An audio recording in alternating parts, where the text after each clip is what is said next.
Before we jump in, I want to hit you with a quiet little reality check. If you're 35, your odds of dying in the next year are low. Really low. But your odds of having a disability that keeps you out of work for at least 90 days at some point before you retire? A lot higher. About 1 in 25. 1 in 25 is not small. That's like, look around a room and somebody's getting picked. Exactly. And here's the part that always messes with me: most people have life insurance, and they have no disability insurance. The way we buy coverage is almost flipped compared to what the math says is most likely to happen during our working years. Okay, so today we're basically doing the episode people don't realize they need. That's the goal.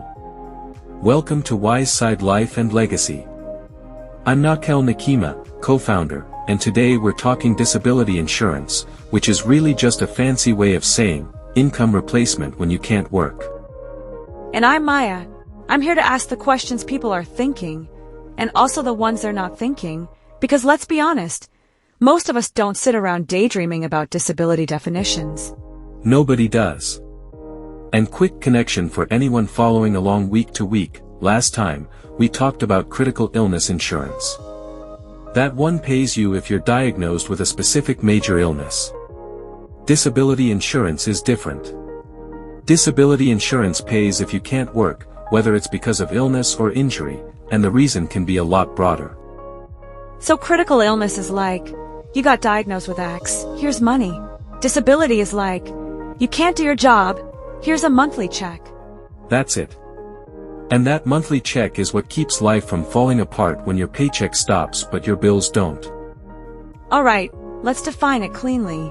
When people say disability insurance, what are we actually buying? At its core, it's simple. If you become disabled and you can't work, the insurance company replaces part of your income. Usually around 60 to 70% of what you were making before the disability.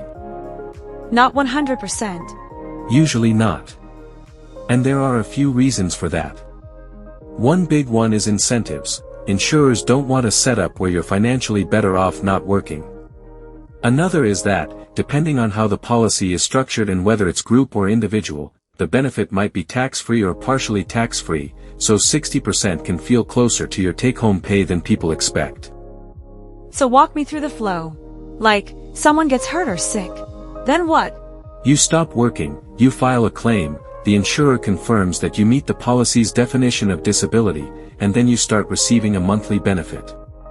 That continues until you're able to go back to work, or until the disability resolves, or until you hit the maximum benefit period. Maximum benefit period, meaning what? Like a cap on time? Yes. Many long-term policies pay until age 65, sometimes 67, sometimes 70. Short-term disability, like the name says, is much shorter. Okay, split it for me. Short-term versus long-term disability insurance. Short-term disability typically covers the first stretch of time, often 3 months, sometimes 4, sometimes 6. It's designed for that initial gap when you're out but expected to recover relatively soon. Long-term disability kicks in after that. Think 6 months, sometimes after a year depending on the plan, and it can potentially pay for years, up to that maximum period, like age 65 or 70.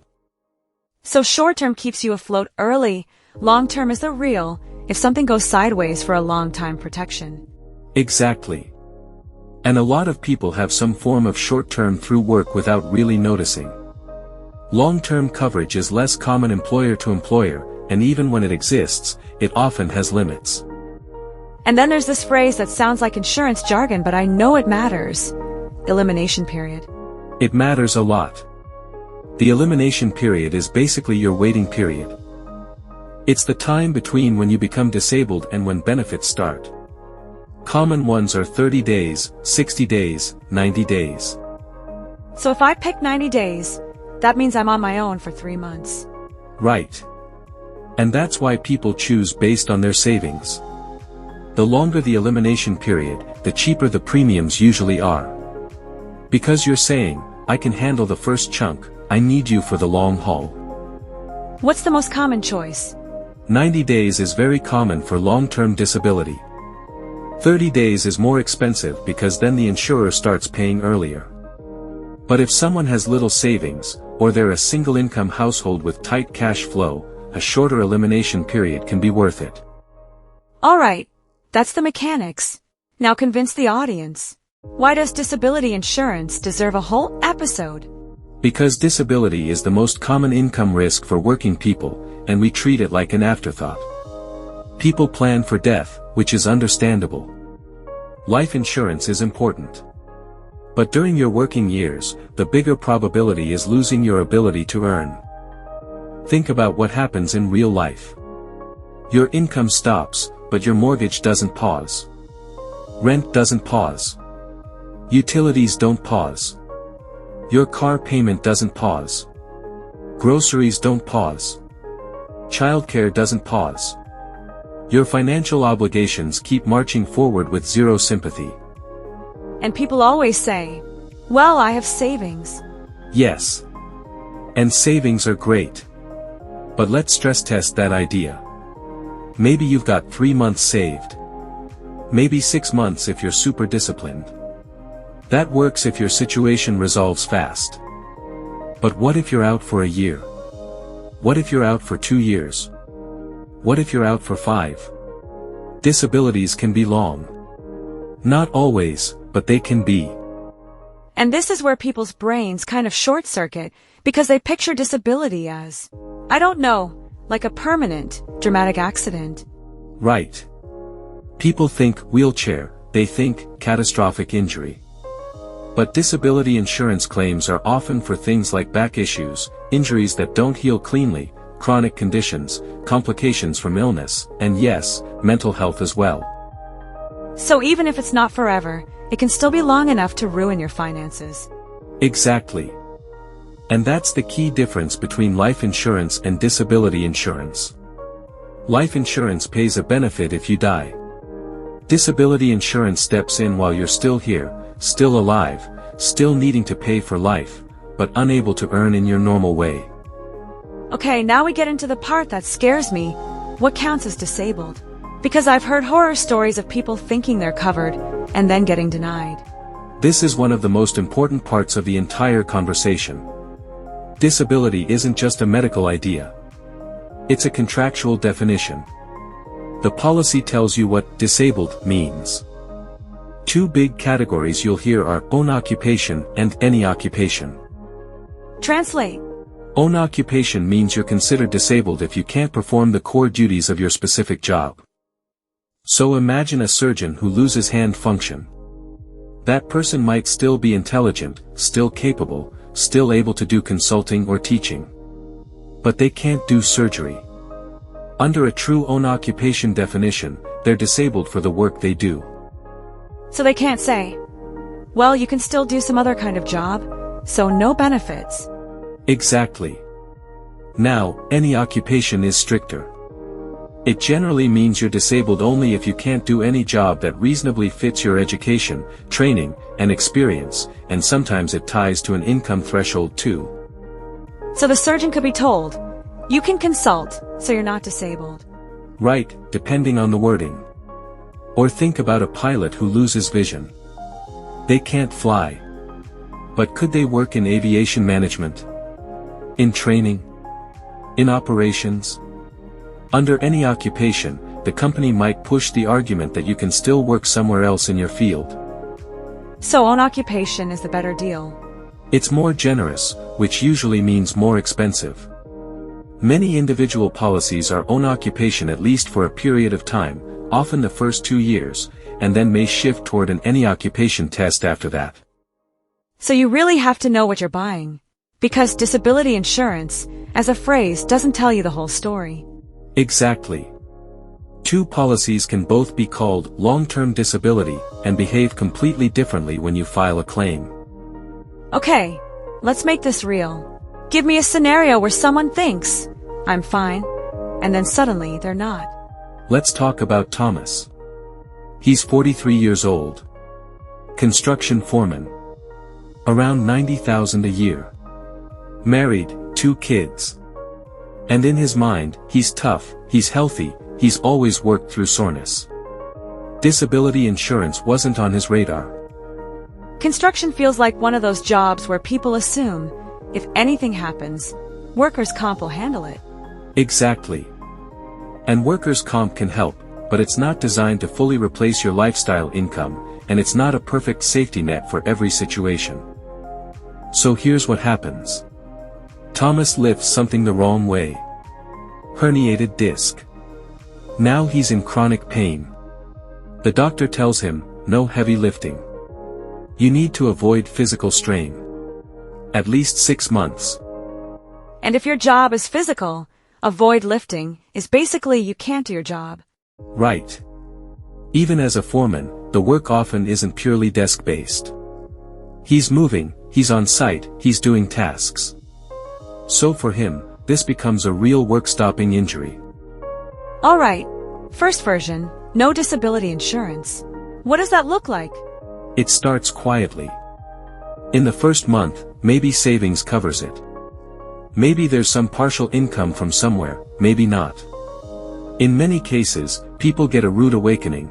The money coming in is not close to what the household was built on. By month 3, the stress is real.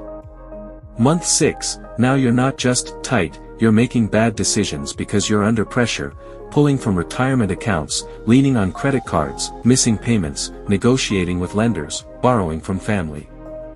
And the irony is, that stress probably slows recovery. Exactly. Financial panic and healing don't go together. Now let's flip it. Thomas has an individual disability policy, 60% income replacement, 90-day elimination period. So he's got to make it through the first 90 days. Right, but after that, the benefit kicks in. On $90,000 a year, 60% is about $54,000 annually, which is roughly $4,500 a month. That's not vacation money, but we can keep the lights on. Exactly. It's the difference between a painful chapter and a financial collapse. He can cover essentials. The family stays stable. He focuses on treatment and rehab, not on scrambling. And what's wild is the premium is usually way smaller than people imagine. That's the thing. For someone like him, it could be something like $50 a month, depending on health, occupation class, benefit, and policy design. Not always, but it can be in that range. And then one injury turns that small monthly cost into a lifeline. Alright, second scenario. You mentioned mental health earlier, and I want to sit there for a minute because I think people still don't intuitively connect mental health with disability benefits. They don't. And yet it's real. Let's talk about Jennifer. She's 45. Accountant. About $110,000 a year. High performer, high stress, always reliable. On paper, everything looks solid. And then the slow build-up hits. Right. Burnout isn't always dramatic at first. But in her case, it escalates into severe anxiety and depression. Her doctor tells her she needs to stop working immediately. Not take a long weekend. Not push through. Stop. Get treatment. And people underestimate how disabling that can be. If your brain is not cooperating, it's not like you can just brute force spreadsheets and deadlines. Exactly. She takes leave. Time passes. And in a lot of real workplaces, after months, your position may not be protected the way you hope. Eventually she loses the job. So without disability insurance, she's dealing with depression and also money fear. Yes. And that combination is brutal. Now, with disability insurance, her policy has a 60-day elimination period and pays to age 65. After those 60 days, she receives around 60% of her prior income each month. Which is what, about $66,000 a year? Right in that range, around $66,000. So monthly, she's getting a steady benefit that covers her core life expenses. That doesn't fix her mental health, but it removes the financial emergency from the recovery process. And recovery can take a long time. It can be months, it can be a year, it can be longer. For Jennifer, let's say it's 18 months. Disability insurance gives her the breathing room to actually do the work of getting better. So far, I'm hearing a theme. Disability insurance isn't about luxury. It's about preventing a normal life from turning into a financial disaster. That's the point. It keeps the floor from collapsing under you. Okay, let's talk about where people actually get disability insurance. A lot of people listening are thinking, I have something at work. I think. Most disability coverage people have is through their employer, which is called a group plan. Group disability is often inexpensive and can be easier to get because there's limited underwriting. In some cases you're covered basically by being an employee. So group sounds like the obvious win. It's a win, but it's not the full story. Group plans often have caps. They might say, we cover 60% of your income, but only up to a certain monthly maximum. So higher earners often discover that their real replacement rate is much less than they thought. Like, it says 60%, but because of the cap it's really 30%. Sometimes, yes. Another limitation is portability. If you leave the job, the coverage typically ends. If you get laid off, if you change employers, if you decide to start a business, your group disability might not follow you. So if you're relying on that and you switch jobs, you could accidentally drop your safety net. Exactly. That's where individual disability insurance comes in. Individual coverage is something you own personally. You choose the benefit, you choose the elimination period, you choose how long it can pay, and it follows you even if you change jobs. But you also said individual is more expensive. Usually, yes. It can cost more because it's customized, portable, and underwritten to you. But it's also the type of coverage that can truly protect your lifestyle over the long run. So the best case setup is both? Often, yes. Think of group disability as the baseline. Then individual disability fills the gap between what your employer plan provides and what your household actually needs. Alright, money question. People are going to ask, how much does this cost realistically? It varies a lot based on age, health, occupation risk, benefit amount, and policy features. But for a young, healthy professional, you might see something like $50 to $150 a month for a benefit that supports a $50,000 to $60,000 annual payout. And people hear that and go, that's another bill. Totally. But you have to compare it to the size of the risk. If you're disabled for 3 years, that policy could pay out $180,000 or more. That's not a small claim. That's a life-changing amount of income replacement. So it's one of those boring purchases where you hope you never see the payoff, but if you do, you really, really need it. Exactly. Disability insurance is not flashy. Nobody brags about it at dinner. But it's the kind of protection that can prevent a family from spiraling. Who should actually prioritize it? Like, if someone can't buy every type of insurance under the sun, who moves disability to the top of the list? If people depend on your income, disability should be high on your list. If you're the primary earner, it's a must consider. If you're self-employed, it's even more important because you don't have employer benefits cushioning the risk. And here's a big one. Buy when you're young and healthy. Not because you're likely to need it tomorrow, but because it's easier to qualify and the pricing is generally better. Once health issues show up, coverage can become expensive or, in some cases, unavailable. So the best time is before you feel like you need it. Exactly.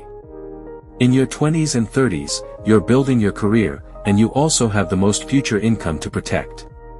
If your earning power is your biggest asset, then ensuring that asset makes sense. Let's circle back to the theme you opened with, because it's still sticking with me. People are more likely to insure against death than against disability, even though disability is more likely during working years. That's the core message. It's not that life insurance is bad. It's that for many working adults, the most probable financial catastrophe isn't dying tomorrow. It's being alive and unable to work for a long stretch. And that's a scarier sentence than it sounds, because it's not movie drama scary. It's real life scary. It's like, I have bills, and now there's no paycheck. Exactly. And disability can last longer than people want to imagine. Sometimes it's months. Sometimes it's years. That's why disability insurance matters. It's income protection over time. Okay, let's make this practical. If someone listening is like, alright, I'm convinced I should at least check, what's the action step? This week, do one thing. Find out what disability coverage you already have, if any. Start with your employer benefits portal or HR documents. Look for the benefit percentage and look for the maximum benefit period. Does it pay 60%? Is there a monthly cap? Does it last 2 years, 5 years, or to age 65? And what's the elimination period? How long before payments start? And if it's not enough, you consider supplementing with an individual policy. Exactly. If your employer plan doesn't get you close to what you'd need, or it doesn't last long enough, it's worth talking to an independent broker about an individual policy to fill the gap. Last thoughts before we wrap. Disability insurance is one of those things that feels boring until the day it becomes the only thing keeping your financial world stable. It protects your income when you can't work. And for most working people, that's the biggest risk to the entire plan: home, family, savings, and legacy. So if you take nothing else from this conversation, take this: check your coverage. Understand it. And if it's missing or thin, consider fixing that while you're still healthy enough to qualify easily. And don't wait until you're forced to care about it. Exactly. I'm Nakel Nakima. And I'm Maya. This has been Wiseside Life and Legacy. Educate. Empower. Protect your legacy. We'll see you next week.